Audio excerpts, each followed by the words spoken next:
Nate Harris stood at attention in Admiral Faye Morgan's office aboard the space station. The metal floor felt cold even through his boots. The stars outside the window reminded him how far from Earth they were. "At ease, Lieutenant," Admiral Morgan said. She was a short woman with gray hair cut close to her head. Her uniform had many medals that showed her long service to the Earth Galactic Alliance. Nate relaxed his stance but kept his back straight. "You wanted to see me, Admiral?" "Yes." She touched a screen on her desk and a file appeared in the air between them. "I have a new mission for you." A very unusual one. Nate looked at the glowing file. It showed two women, but they were not human. Their skin glowed with a soft light. Their hair floated around their heads like silver water. Their eyes were large and purple with no black dots in the middle. "These are the twin daughters of the Luminary ambassador," Admiral Morgan explained. "Their names are Lyra and Loon. They need a bodyguard. They asked for you by name." Nate's eyes went wide. "Me? But I've never met any Luminary before." "How do they know who I am?" The Admiral shook her head. "That's what I asked. They wouldn't tell me. They just insisted it had to be you." Nate studied the images of the twins. They looked like they were made of moonlight. Their faces were almost human, but too perfect, too smooth. They seemed both beautiful and scary at the same time. "What's the mission exactly?" Nate asked. "You will travel to their ship, the Astral Seeker.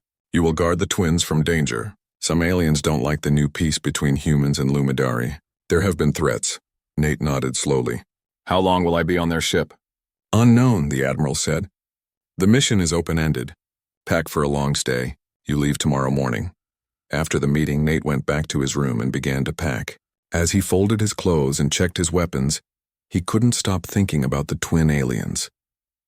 Why had they asked for him? What made him special? That night he dreamed of purple eyes watching him from the darkness. The next morning, a small ship took Nate from the space station to where the Astral Seeker waited. As they got closer, Nate's mouth fell open. The alien ship looked nothing like human vessels. It had no sharp edges or straight lines. Instead, it curved and twisted like a living thing. Its surface shimmered with colors that changed as he watched. It looked more like a sea creature than a spaceship. The pilot who flew Nate to the ship smiled at his reaction. "First time seeing a Luminary vessel up close?" "Yes," Nate said. "It's alive?" "Semi-organic," the pilot explained. "Their ships are grown, not built. It's alive in some ways, but not in others. You'll see." The small transport ship entered an opening that appeared in the side of the Astral Seeker. They landed in a large room with walls that pulsed with soft light. Nate grabbed his bags and stepped out onto the floor of the alien ship. It felt slightly soft under his feet, like walking on firm moss. A tall human woman with short blonde hair waited for him. "Lieutenant Harris? I'm Captain Dawn Winters, human liaison for the Luminary. Welcome to the Astral Seeker." Nate shook her hand. "Thank you, Captain. This ship is amazing." "Wait until you see the rest of it," she said with a small smile. "Follow me. I'll take you to meet the twins." They walked through hallways that seemed to shift and change. Nate tried to memorize the route but soon gave up. The walls glowed with patterns that moved like waves. The air smelled sweet, like flowers he couldn't name. "How do you find your way around?" Nate asked. "The ship guides you," Captain Winters said. "Just think about where you want to go, and the paths will open for you. It takes some getting used to." They stopped in front of a large door that looked like it was made of silver liquid. Captain Winters placed her hand on it and it rippled under her touch. "They're waiting for you," she said. "Good luck, Lieutenant. The Luminary are not like us. Try to keep an open mind." The door melted away and Nate stepped into a large round room. At first he thought he was outside in space. Stars surrounded him on all sides. He looked down and saw stars below his feet too. For a moment he felt like he was falling.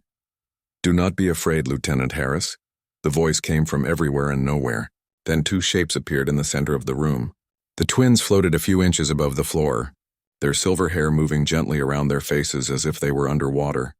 "We have been waiting for you," they said together, their voices making a strange music. Nate tried to tell them apart. One had hair that was a bit longer. The other had a tiny mark on her cheek that looked like a star. Otherwise, they were perfect copies of each other. "I'm Lyra," said the one with longer hair. "I'm Loon," said the one with the star mark. Nate bowed his head slightly. "I'm honored to serve as your bodyguard, but I have to ask, why me?" The twins looked at each other, and Nate felt like they were talking without words. Then they turned back to him. "We see things others cannot," Lyra said. "We saw you in our future," Loon added. "That's not really an answer," Nate said, feeling brave. The twins smiled and their skin glowed brighter for a moment. "It is the only answer we can give you now," they said together. Before Nate could ask more questions, a high sound filled the room. The twins' faces showed worry. "What is that?" Nate asked. "A warning," Lyra said. "The ship senses danger." "We are under attack," Loon finished. The starry room changed. Now Nate could see outside the ship. 3 small dark vessels approached. They fired red beams at the astral seeker. Nate's training took over.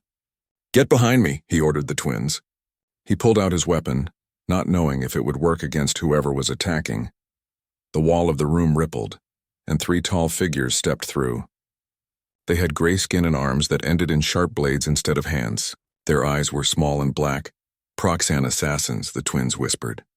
The first assassin lunged at Nate with its blade arm. Nate fired his weapon. A blue light hit the alien and it fell to the floor. But the other 2 kept coming.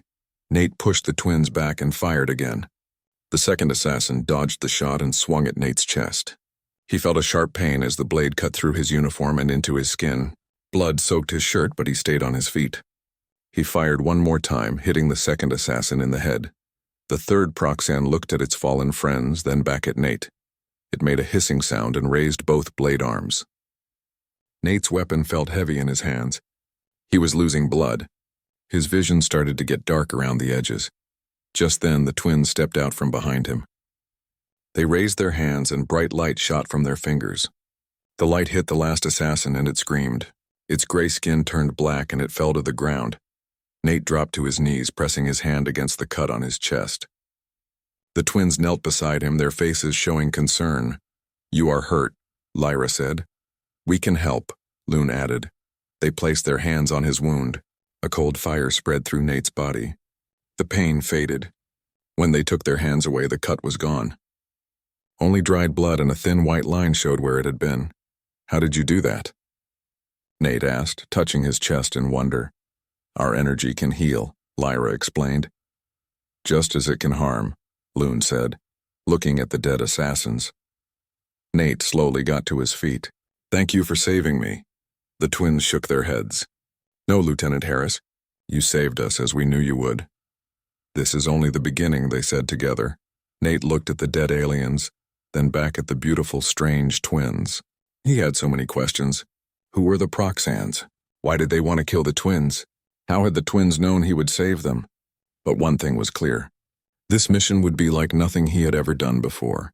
And somehow, deep inside, he knew his life would never be the same again. A week passed since the first attack.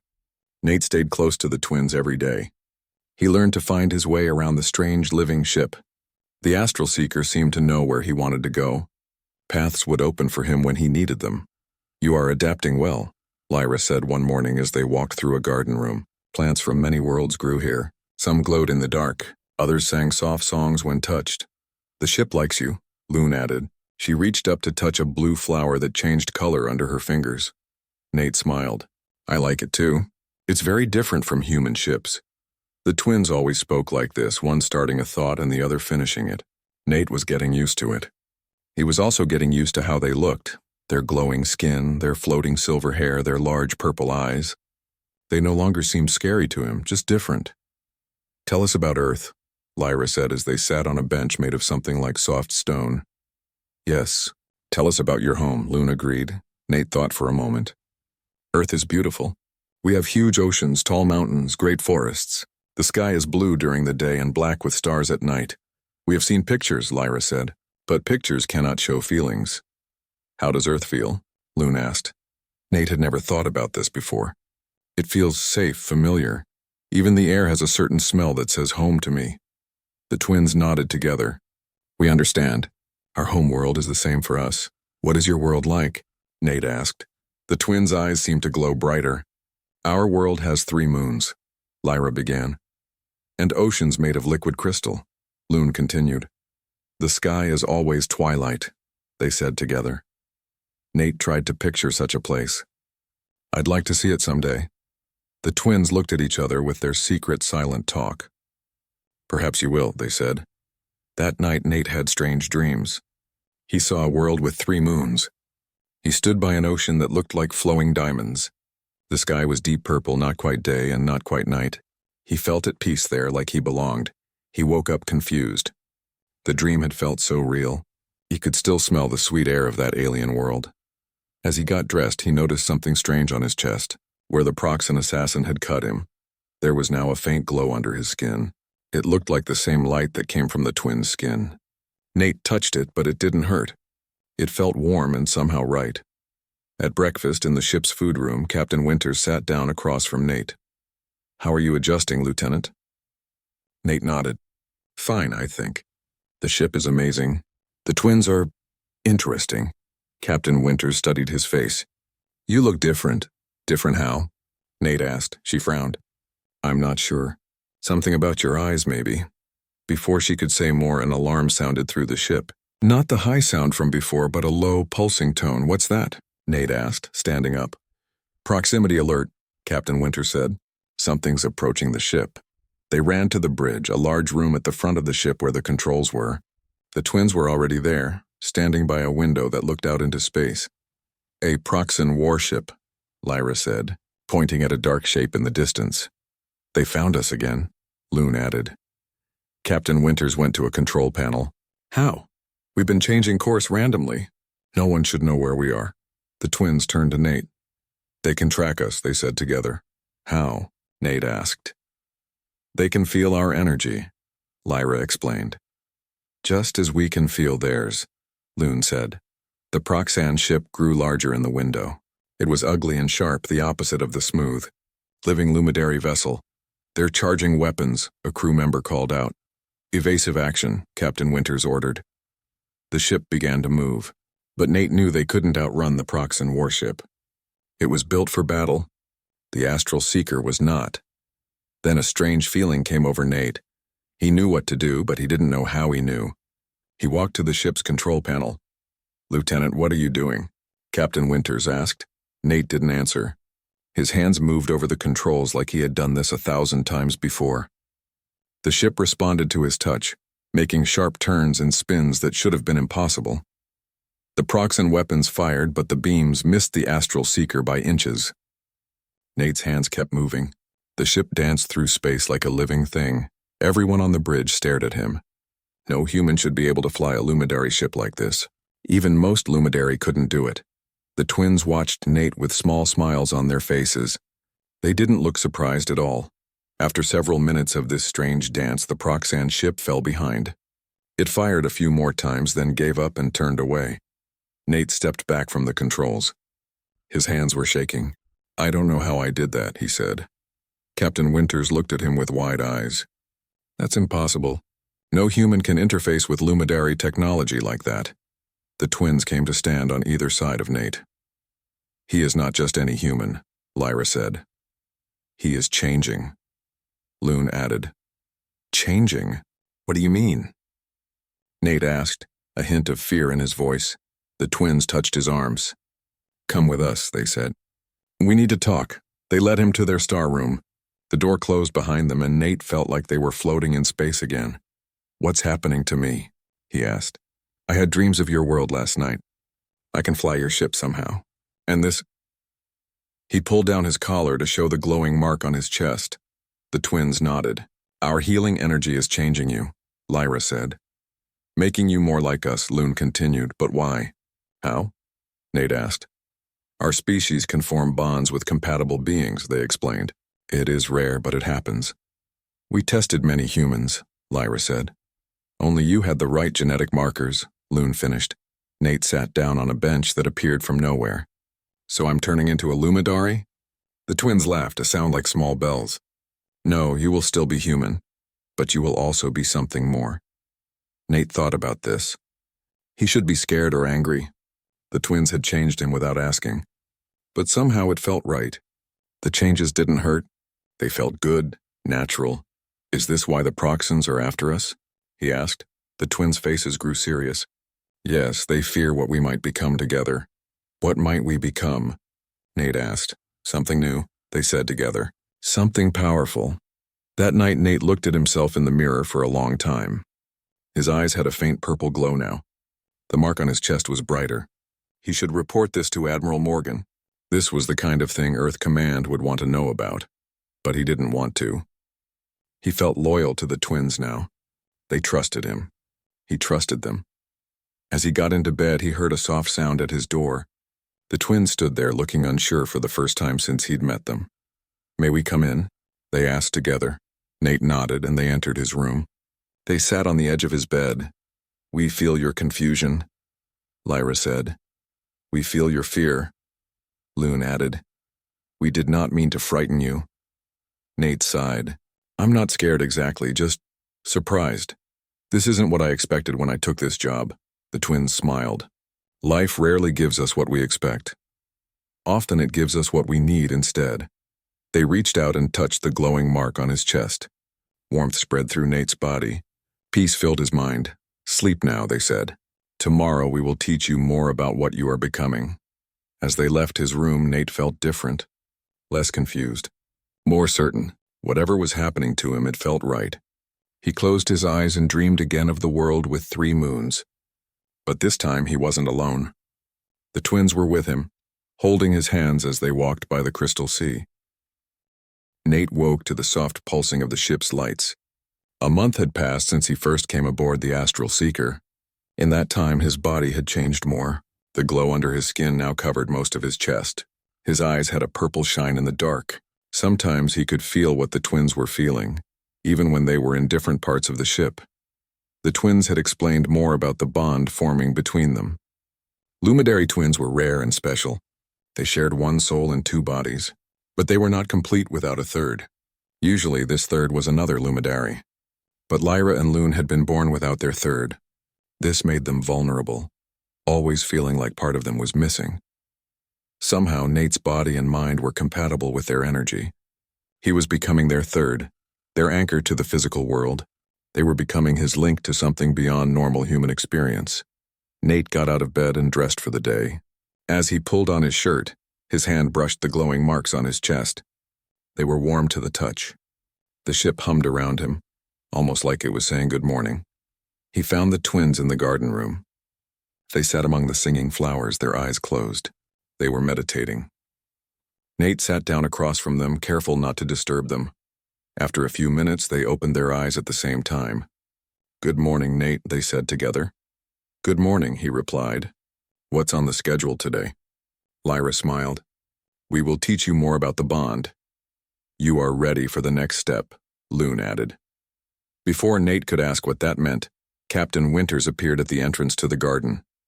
"Lieutenant Harris, we're receiving a transmission from Earth Command. Admiral Morgan wants to speak with you." Nate felt a flash of worry. He hadn't told Earth Command about his changes or the bond with the twins. Would the Admiral notice? What would she think? In the communication room, Admiral Morgan's face appeared on a large screen. She looked tired. "Lieutenant, report. How is the protection detail going?" Nate stood straight like a good soldier. "We've had 2 Proxan attacks, Admiral. 1 group of assassins aboard the ship and 1 warship that tracked us. We handled both situations." The Admiral nodded. "Any injuries?" Nate thought about the cut on his chest that the twins had healed. The cut that had started all these changes in him. "Nothing serious, ma'am." Admiral Morgan studied his face. Could she see the changes through the screen? "You look different, Lieutenant." Nate tried to keep his face calm. "Just adjusting to life on an alien ship, ma'am." The Admiral didn't look convinced. "We've learned more about why the Proxans want the Lumidary twins. Our intelligence says they believe a bond between a human and Lumidary twins could create children with special powers. Children who could change the balance of power in the galaxy." Nate felt cold. No one had mentioned children. "Is that true, ma'am?" "We don't know," Admiral Morgan said. "The Lumidary keep many secrets, but the Proxans believe it. That's why they're not just trying to kill the twins anymore. They want to capture all 3 of you for study." "All 3 of us?" Nate repeated. The Admiral's eyes narrowed. "Yes, the twins and their bodyguard. You, Lieutenant. The Proxans seem to think you're important too." After the call ended, Nate went looking for the twins. He found them in their star room. "Why didn't you tell me the Proxans want to capture us for study? That they think we might have children with special powers?" The twins didn't look surprised by his anger. We didn't know for certain, Lyra said. We suspected but weren't sure, Loon added. And you didn't think I deserved to know that? Nate asked, his voice rising. The twins moved closer to him. We were afraid, they said together. Afraid of what? That you would reject the bond, Lyra said softly. That you would reject us, Loon finished. Nate's anger faded. He could feel their fear and sadness through the bond. They had been alone for so long, incomplete, vulnerable. Finding him had given them hope. I wouldn't have rejected you, he said. But I deserve the truth. The twins bowed their heads. You are right. We are sorry, Nate sighed. So what happens now? What's the next step in this bond you mentioned earlier? The twins looked at each other, then back at Nate. We will show you our memories, Lyra said. And see yours in return, Loon added. A complete joining of minds. That evening, they prepared for the ritual in the twins' private room. They set up a triangle of small silver bowls filled with glowing liquid. Nate sat cross-legged at one point of the triangle. Lyra and Loon sat at the other points. Are you ready? They asked. Nate took a deep breath. Yes, the twins reached out their hands. Nate took them. As soon as they touched, the liquid in the bowls began to glow brighter. Nate felt a pull in his mind, like a door opening. Suddenly, he was seeing the twins' memories. He saw them as children on their homeworld, playing by the crystal sea. He felt their joy when they discovered their special twin powers. He felt their pain when they learned they had no third to complete them. He saw their years of searching, testing hundreds of humans, almost giving up hope. Then the joy when they found him and knew he was the one. At the same time, the twins were seeing his memories. His childhood on Earth. His parents who had died in a transport accident when he was young. His years at the military academy. His loneliness. His desire to find somewhere he belonged. When the ritual ended, Nate felt like he knew the twins completely. And they knew him the same way. The bond between them was stronger now. He could feel them in his mind even when they weren't touching. Now you understand, Lyra said, tears of silver light running down her cheeks. Now we are truly bonded, Loon added, also crying. Nate felt tears on his own face. I understand. I feel complete. The twins moved closer to him. There is one more step, they said. What is it? Nate asked. The final joining, Lyra explained. Physical union, Loon said. Nate felt his heart beat faster. You mean? Yes, they said together. But only when you are ready. The next day, the Astral Seeker arrived at Outpost 7, a space station where representatives from many alien races met to discuss galactic politics. The twins were expected to attend a dinner in honor of the new peace treaty between humans and Lumidari. Captain Winters briefed Nate on security. The station has been checked for Proxan agents, but stay alert. They've been one step ahead of us too many times, Nate nodded. I won't let the twins out of my sight. The dinner was held in a large hall with windows that looked out into space. Representatives from 12 different alien races attended. Some looked almost human. Others were so strange that Nate couldn't tell their front from their back. The twins wore formal clothes made of flowing silver material that matched their hair. They moved through the crowd with grace, speaking to the other guests in many different languages. Nate stayed close, watching for any sign of trouble. Through the bond, he could feel the twins' emotions. They were nervous but hiding it well. As the dinner began, servers brought drinks to each table. Nate watched as one server placed glasses in front of the twins. Something felt wrong. A warning flashed in his mind. Just as the twins were about to drink, Nate knocked the glasses from their hands. The liquid splashed on the table, eating through the metal like acid. Poison! Someone shouted. Guards rushed into the room. The server who had brought the drinks tried to run, but Nate tackled him to the ground. When they pulled off his mask, they saw he was a Proxan spy. Later back on the ship, the twins sat with Nate in their room. You saved us again, Lyra said. How did you know? Loon asked. Nate touched the glowing marks on his chest. I felt it through the bond. A warning in my mind, the twins smiled. The bond grows stronger.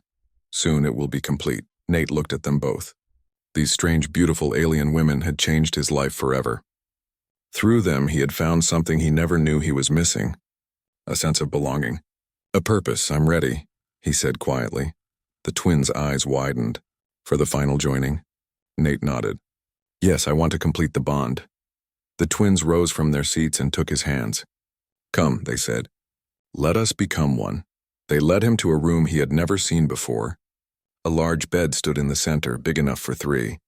The walls glowed with soft light that changed colors slowly. Music played from nowhere, a sweet sound that made Nate feel peaceful and excited at the same time. This is our joining room, the twins explained. It has waited for this moment just as we have. As they moved toward the bed, Nate felt no doubt, no fear. Only certainty that this was right. This was where he belonged. With Lyra and Loon, he would find his true purpose. Together, they would face whatever dangers came next. The astral seeker entered the atmosphere of the Lumidary home world. Through the windows, Nate saw a landscape unlike anything on Earth. The ground was covered with tall silver grass that moved like water in the wind. Trees with glowing trunks reached toward the twilight sky. In the distance, the crystal sea sparkled under the light of the three moons. It's beautiful, Nate said. Just like in my dreams. The twins squeezed his hands. Welcome to our world, beloved. The ship landed in a field near a small city. The buildings were made of the same living material as the ship, curving and flowing like frozen waves. Lumidary people came out to meet them, their skin glowing in many different colors, silver like the twins, but also blue, green, gold, and purple. They're staring at me, Nate said. They have never seen a human Lumidary bond before, the twins explained. You are unique. A group of older Lumidary approached. They wore long robes with symbols that glowed and shifted. Their hair was white rather than silver, and floated higher above their heads than the twins' hair.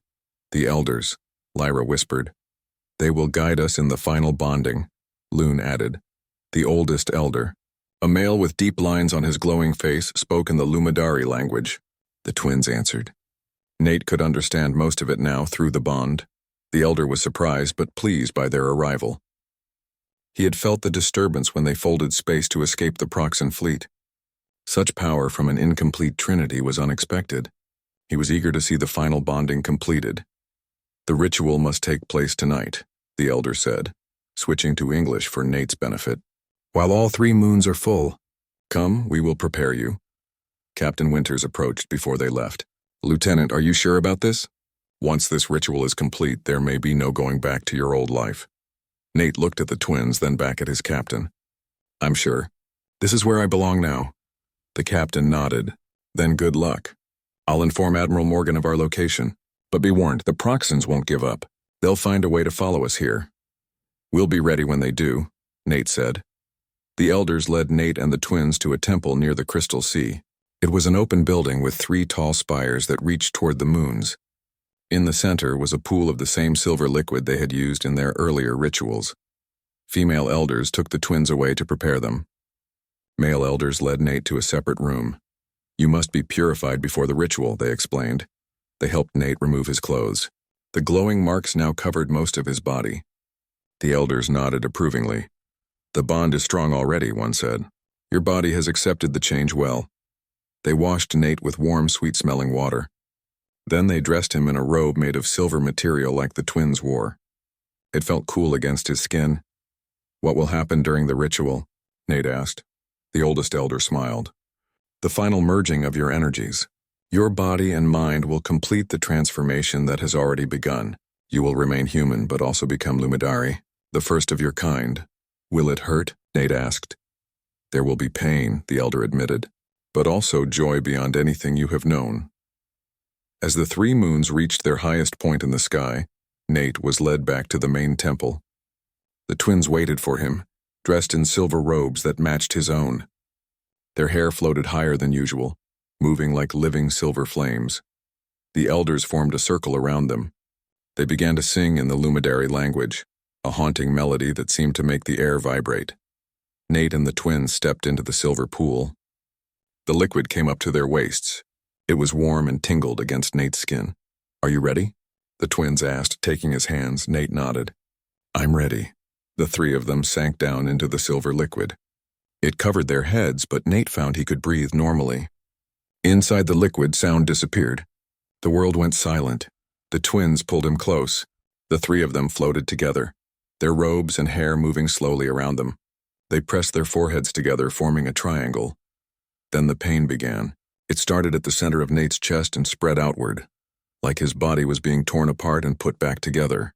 He wanted to scream but couldn't make a sound in the silver liquid. Through the bond, he felt the twins also in pain. They were changing too, their bodies adjusting to the final merging. The three of them clung to each other as waves of agony washed over them. Just when Nate thought he couldn't take any more, the pain vanished. In its place came pleasure and joy so intense it was almost another kind of pain.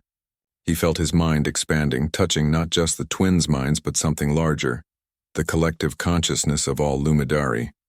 He saw the history of their race, their evolution from sea creatures to land dwellers, the discovery of their mental powers, the development of their space travel, their first contact with other races, including humans, and he saw the future, possible futures branching out like a tree with infinite branches.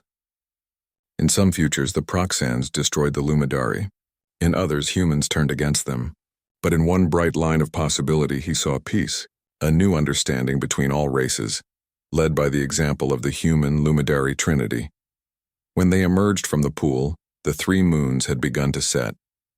The elders helped them out of the silver liquid. It slid off their bodies, leaving their skin dry and glowing brighter than before. Nate looked down at himself. His body was the same, yet different. His skin now had a permanent silver glow, though fainter than the twins. His hair floated slightly above his head. When he moved, he felt lighter, as if gravity had less hold on him. But the biggest change was in his mind.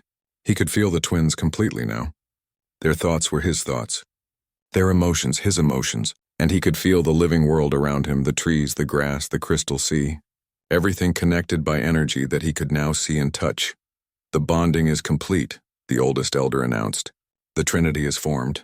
The other elders bowed to them. Nate felt strange being bowed to, but the twins took it as natural. Through the bond, he felt their joy and relief. They were complete at last after a lifetime of feeling broken. As the sun began to rise, a large blue sun that turned the sky purple, an alarm sounded from the city. The elders looked up in fear. "Proxans," one said. "They have found us." Nate reached out with his new senses. He could feel the Proxan ships entering the atmosphere. Dozens of them, more than had surrounded them in space. "They're attacking the city," he said. The twins nodded. "We must stop them." "But how?" Nate asked. "There are too many," the twins smiled. "We are complete now. Our power is greater than you know." They led Nate to a high point near the temple, where they could see the Proxan ships descending toward the Lumidari city. Weapons fire had already begun, setting buildings ablaze. "Join your mind with ours," the twins instructed. Nate closed his eyes. The bond opened wide, power flowing between the three of them like a river. He felt energy building, growing, expanding. The twins raised their hands toward the sky. Nate did the same. Energy shot from their fingertips, bright silver-purple light that reached up to the Proxan ships. The ships stopped in mid-air, caught in the energy field. Nate could feel the minds of the Proxans inside, their hatred, their fear. Through the power of the Trinity, he spoke directly into their minds. "This ends now," he told them. "We do not want war. We want peace. But if you continue to attack us, we will defend ourselves." To show the strength of their power, the Trinity lifted all the Proxan ships higher, then set them gently back on course away from the planet. "Go," they commanded. "Tell your leaders what you have seen here. Tell them the Trinity seeks peace, not war, but we will not be captured or killed." "The choice is yours." The Proxan ships fled, racing back into space. Nate and the twins lowered their hands. The energy field disappeared. Nate felt tired but exhilarated. He had never imagined having such power. "Will they come back?" he asked. The twins looked to the sky. "Not today. Perhaps not tomorrow. But someday they will try again. And we'll be ready," Nate said. In the days that followed, Nate learned more about his new abilities. He could move objects with his mind, just like the twins. He could heal injuries with a touch. He could speak to others telepathically. And when the three of them combined their powers, they could do even more amazing things. Earth Command sent representatives to meet with them. Admiral Morgan came herself, her eyes wide when she saw how Nate had changed. "Lieutenant Harris," she said. "Or should I even call you that anymore?" Nate smiled. "I'm still me, Admiral, just more than I was before." "The reports from Captain Winters were hard to believe," the Admiral said. "But seeing you now, this changes everything. The balance of power in the galaxy, our relationship with the Lumidari, it can be a change for good," Nate said. The Trinity isn't a weapon. We're a bridge between humans and Lumidari, between all races. The Admiral studied him for a long moment. You truly believe that? I do, Nate said. The twins nodded beside him. Then I hope you're right, Admiral Morgan said, because the Proxans are already rallying other races against you. They're calling you an abomination, a threat to all life. We will prove them wrong, the Trinity said together. Nate woke up between Lyra and Loon. Their silver hair spread across the pillows, mixing with his own dark hair. Their skin glowed softly in the dim light of the room. He watched them sleep, feeling a peace he had never known before. The joining had been beautiful and strange. Not just physical love, but a complete merging of their beings. During those moments, Nate couldn't tell where his body ended and theirs began. Their minds had connected fully. Their energies had mixed and become one. Now, even as they slept, he could feel them in his mind. Their dreams touched his. He saw flashes of their home world, the Crystal Sea, the 3 moons, their parents' faces, their childhood. Lyra opened her eyes first. "Good morning, beloved," she whispered. Loon woke a moment later. "Did you sleep well?" Nate smiled at them both. "Better than I ever have." They lay together for a while, enjoying the new closeness of their bond. Nate could now speak to them with his thoughts. He didn't need words anymore. "I can feel the ship," he said with surprise. "Like it's part of me too." The twins nodded. "The ship is connected to us, and now to you as well." Nate reached out with his mind. He could sense every part of the astral seeker, its engines humming with energy, its walls pulsing with life, every person on board moving through the hallways, and something else. A dark spot in his awareness, something that didn't belong. "There's an intruder on the ship," he said, sitting up suddenly. The twins sat up too, their faces serious. "Where?" Nate closed his eyes, focusing on the strange presence. "Near the engine room." Moving fast, they dressed quickly and left the joining room. Nate sent a mental alarm to Captain Winters. He could do that now, connect with her mind just enough to send a warning. They ran through the ship, following Nate's sense of the intruder. Other crew members joined them. Alerted by Captain Winters, they found the intruder in a small room near the heart of the ship. It was a Proxan, but different from the others Nate had seen.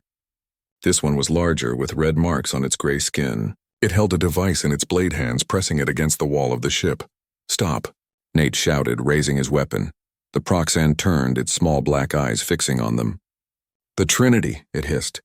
At last, it lunged at them, moving faster than Nate thought possible.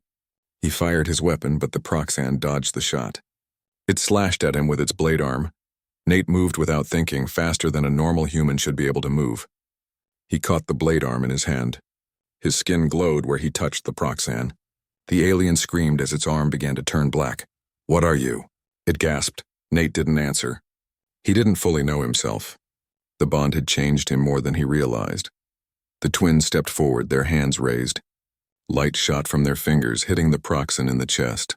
It fell to the ground, its body smoking. "Check the device," Captain Winters ordered. Nate examined the thing the Proxan had placed against the wall. It was a bomb, counting down. "Only 30 seconds left, everyone out," he shouted. "It's going to blow." But there was no time to evacuate. The bomb would damage the heart of the ship. Without thinking, Nate grabbed the device. His hands glowed brighter than ever before. He felt the twins' energy flowing into him through the bond. The bomb grew hot in his hands. Pain shot up his arms, but he held on, pouring energy into the device. The countdown slowed, then stopped. The bomb fell apart in his hands, harmless. Nate collapsed to his knees, exhausted. The twins rushed to his side. "That was impossible," Captain Winters said, staring at the remains of the bomb. "You shouldn't have been able to do that." The twins helped Nate to his feet. "He is not just human anymore," they explained. "The bond has changed him." "Changed him how?" Captain Winters asked, looking worried. The twins looked at Nate, asking permission with their eyes. He nodded. "Lumidary twins are born incomplete," Lyra began. "We need a third to be whole," Loon continued. "Nate is becoming our third." Captain Winters shook her head. "I need to report this to Earth Command." Later, in Admiral Morgan's office on the space station, Nate stood at attention. The twins sat nearby, watching quietly. "So you're telling me you've formed some kind of psychic bond with these aliens?" the Admiral asked. "That you're turning into one of them?" "Not exactly, ma'am," Nate said. "I'm still human. But yes, we share a bond." It makes me stronger, faster. I can do things I couldn't do before. Like disarm alien bombs with your bare hands? The Admiral asked with raised eyebrows. Yes, ma'am. Admiral Morgan paced the room. The Proxans think this bond could produce powerful children. Is that true? The twins spoke for the first time since entering the office. It is possible, they said together. Such a thing has not happened before. But the potential exists. The Admiral stopped pacing. Lieutenant, do you understand what you've gotten yourself into? This goes far beyond your duties as a bodyguard. Nate nodded. I understand, ma'am. This wasn't planned. But I don't regret it. Admiral Morgan studied his face for a long moment. You look different. Your eyes, they glow like theirs now. The bond changes his physical form, the twins explained, just as it changes ours. So what happens now? The Admiral asked. The Proxans won't stop coming after you. They see you as a threat to their power in the galaxy. We must complete the bond, the twins said. Once it is fully formed, we will be stronger together, strong enough to defend ourselves. What does completing the bond involve? Admiral Morgan asked. The twins looked at each other. We must return to our home world. The final stage of bonding must happen there, under the light of the 3 moons. Admiral Morgan sighed. This is far beyond what I signed up for when I gave you this assignment, Lieutenant. But it's clear you're committed to this path. I am, ma'am, Nate said firmly. Very well. I'll arrange an escort to the Lumidari homeworld. But be warned, this won't be easy. The Proxans will do everything they can to stop you. As they left the Admiral's office, Nate felt a mix of emotions from the twins through their bond. Relief that they had permission to go home. Excitement about completing the bond. But also fear of the dangers ahead. Don't worry, he told them. We'll make it. The twins took his hands. With you, we believe we will. That night, as they prepared for the journey, a message came from Earth Command. The Proxans had declared war on the Lumidari. They claimed the human Lumidari Trinity was a weapon being created to destroy them. This is worse than we thought, Captain Winters said, reading the message. They're sending their entire fleet to stop us from reaching the Lumidari homeworld. Nate felt the twins' fear spike through the bond. He sent back feelings of calm and confidence. We'll find a way, he said. They left the space station the next day. 3 human ships joined the Astral Seeker as escort. They took a roundabout route trying to avoid Proxan patrols. For 2 weeks they traveled without incident. Nate's bond with the twins grew stronger each day. The glowing marks now covered most of his body. His hair had begun to float slightly like the twins' hair. He could move things with his mind, though only small objects so far. The twins taught him about their culture, their history, their powers. They told him what to expect when they reached their home world. The final bonding ritual would take place at the Temple of 3, a sacred place by the Crystal Sea. After the ritual, what will I be? Nate asked one night as they lay together. Still human, Lyra assured him. But also Lumidari, Loon added, the first of your kind. Will I be able to return to Earth? He asked. The twins were quiet for a moment. Yes, they finally said. But it may be difficult. Our kind needs the energy of our world. Being away too long weakens us. Nate thought about this. He might never live on Earth again. His home would be with the twins on their world. Was he ready for that? As he looked at their beautiful faces, he knew the answer. Yes. Home wasn't a place. It was where you belonged. And he belonged with Lyra and Loon. They were a day away from the Lumidari homeworld when the Proxan fleet found them. 20 warships surrounded them. Their human escorts moved to defensive positions, but they were outnumbered. This is Proxan Supreme Commander Krall, a harsh voice said over the communication system. Surrender the human Lumidari Trinity, or we will destroy all your ships. Captain Winters looked at Nate and the twins. What do we do? We can't fight all of them. Nate felt a plan forming in his mind. No, not his mind, the twins' minds connected to his. He saw what they were thinking. It was dangerous, maybe impossible, but it might work. We need to reach the ship's heart, he said. Captain Winters frowned. Why? We have an idea, the twins said. But we must hurry. They ran to the center of the ship, to the room where the living heart of the Astral Seeker pulsed with energy. It was a large crystal that glowed with the same light as the twins' skin. What are you planning? Captain Winters asked, following them.